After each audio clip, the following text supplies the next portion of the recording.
Volkswagen की Golf GTI, इसको मैं ड्राइव कर रहा हूँ अभी नेट्रेक्स के ट्रैक के ऊपर, और जो टॉप स्पीड है इस गाड़ी की वो है 267।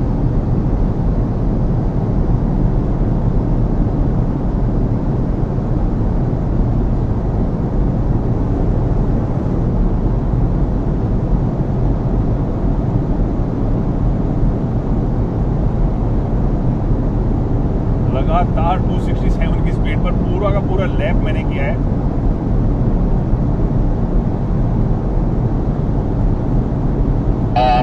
Last lap for the red का, last lap for the red का,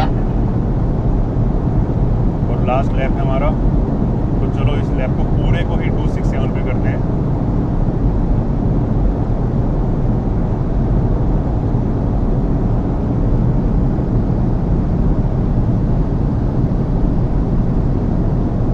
बड़ा infotainment. now next time we'll come back in.